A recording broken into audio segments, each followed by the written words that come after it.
Welcome to Thriver TV, the place to break free with true solutions to heal for real from narcissistic abuse and painful relationship patterns. More than just information to survive, you are granted the tools to thrive. Okay, so before we get started, I'd like to remind you to subscribe to my channel if you haven't already and like this video if it resonates with you. In today's episode, I want to share with you these details: how a narcissist initially takes away your power, the ways a narcissist makes you doubt your decisions, how the eroding of your sanity and your emotions take place, and so importantly, how to rebuild and heal from this. All right, let's get started. It starts with a narcissist rendering you dependent, and it can be really insidious. Narcissists slip through the cracks. So when they come into your life, they work out what is missing, what you need, or where you're lacking power. So in my instance, I used to be a person who didn't like to lay boundaries. I used to be a people pleaser. I was too scared of making people unhappy with me or not loving me. So when the narcissist came into my life and he seemed really confident and powerful and he spoke up, you know, this was just one of the many things that I wanted into my life. And the other thing that a narcissist will do is they'll win you over very, very quickly. They'll enmesh with you and they can get a stake in your life. So it's like they might join you in a business endeavor, or they may start cooking dinner for you every night, or maybe they start giving you money and they start paying for everything. So what this is doing, even though it feels really nice and really good and like you're really being cared for and you're really loved, it's stripping you of your ability to look after yourself. And maybe that's something that, you know, when you are on your own, you felt like, I can't really have a great life and I can't really look after me. And then this person comes along and all of a sudden you've got all of these activities or these friendships, or you've got all of these things in your life that make you feel alive. And you may feel like, if I don't have this person, I'm not going to have these things. I don't have a life.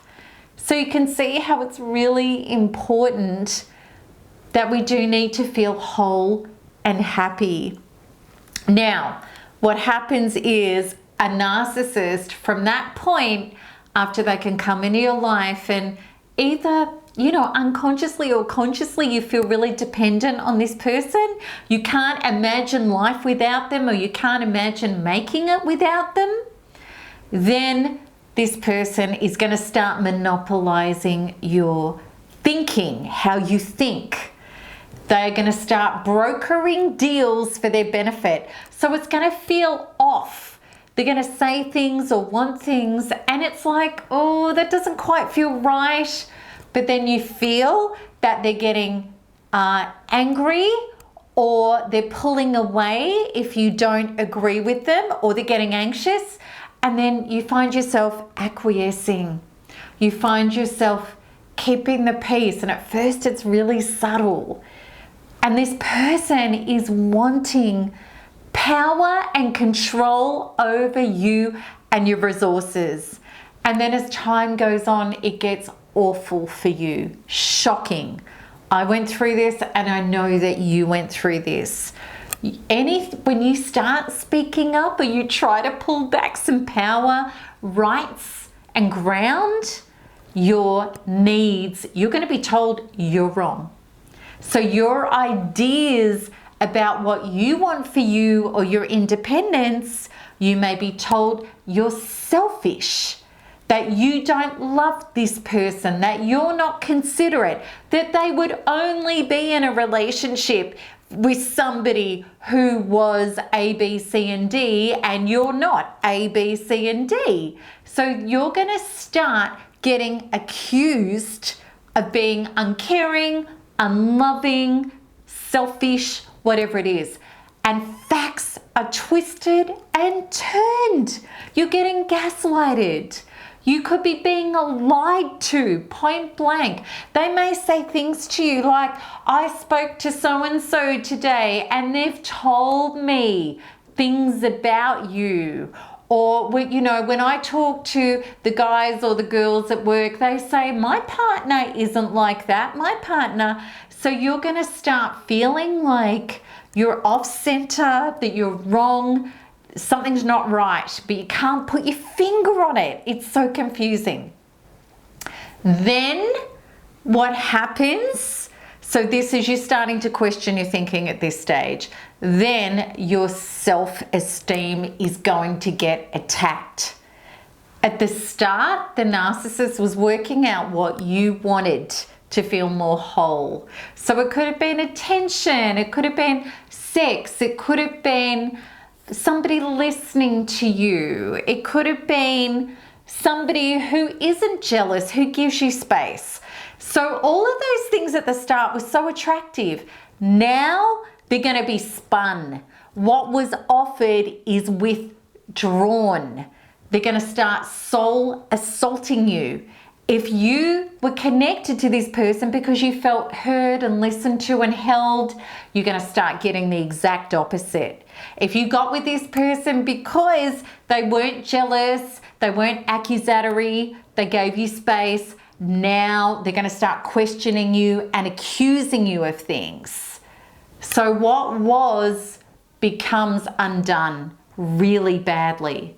And you'll find, and the more you try to stand up for your rights, the more you're going to be accused, belittled, and degraded. Now you feel like you're losing your mind.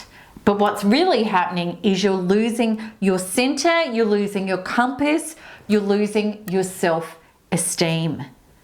You start to question yourself. Am I mad? Am I deranged? Am I wrong?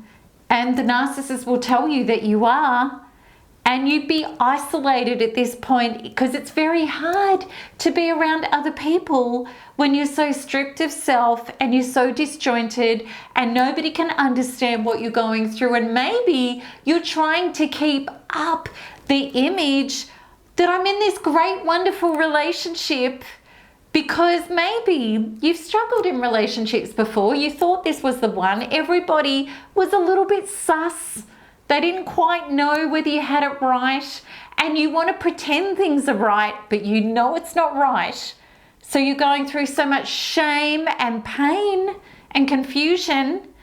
And then maybe you're turning to things to try to numb out the pain, which could be things like alcohol or medication. And maybe the narcissist has said to you, you need antidepressants. Or maybe, you know, you're excessively shopping, or you're eating, or you're doing whatever it is to try to hold it together. But that's taking your self-esteem apart even more. And it's horrible. I've been there.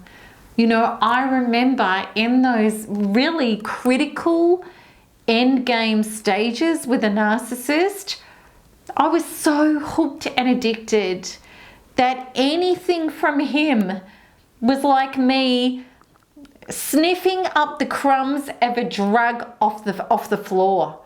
I was so addicted and hooked, and so thought that I was worthless and worth nothing. And I'd even got to the point I thought I deserved the way I was treated because I was just so hopeless, useless, and pathetic.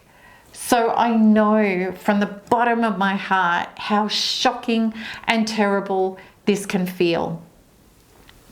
However, I want you to know that there is a way how to take your soul, your sanity, and your life back. And the illusion has been in all of this, that you feel like you are not good enough for anyone or anything anymore, that you don't deserve any better. But what has been necessary all along, if you turn inwards to love and heal yourself back to wholeness, is you being good enough for you. as adults healing up from the wounded child within, this is not about getting our wholeness, love, and safety from the outside. The necessary inner work is to pull away from people hurting you and learn how to get your wholeness, your love, and your safety between you and your creator, which is all of life. And I know that this is so hard to fathom when you are this low, yet it is the only thing to do. Initially, I was so low and I was trying everything. I was researching when I realized that he was a narcissist. I was going to therapists. I was getting healings. I was doing anything and everything that you could imagine.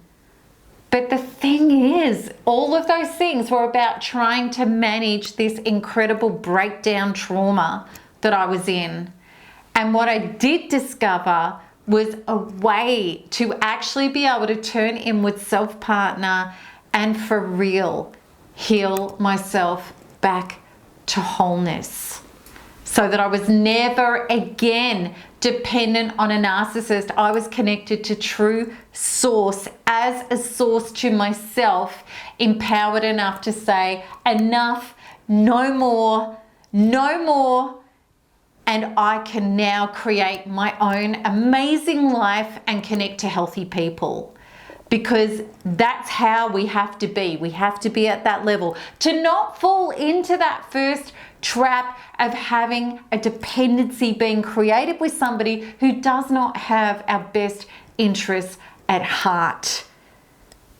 And after discovering how to do that, you know, in the last 10 plus years, I've been able to show hundreds of thousands of people all around the globe how to be able to do that, to partner with yourself to get up and out of this and into your true life. I really want you to know that if this is the first time that you've come across my information, that we have an incredible community and support network and so many resources that can really, really help you get up and through this and heal in ways that you couldn't have known. So I hope that this has helped explain to you the stages as to how you can fall so low, where you feel like there is no way out of this, but I promise you that there is. And I really want you to know that the best way to come back from being so low is to start doing powerful healing work directly in your body. And the best way I know how to achieve that is with Quantum Freedom Healing, which is the main healing system in NARP. And for you to be able to feel this and experience it, I'd love you to come into my 3 Keys to Heal from Narcissistic Abuse free webinar, where you get to experience this level of healing for yourself. And it's going to grant you much needed clarity and relief and give you some power back. And you can join in by clicking the link at the top right of this video. So I really hope this has helped. Share this video with somebody if you know that they need to hear this information as well. I look forward to answering your comments and questions below. And until the next one, keep smiling, keep healing, and keep thriving, because there's nothing else to do. Lots of love. Bye-bye.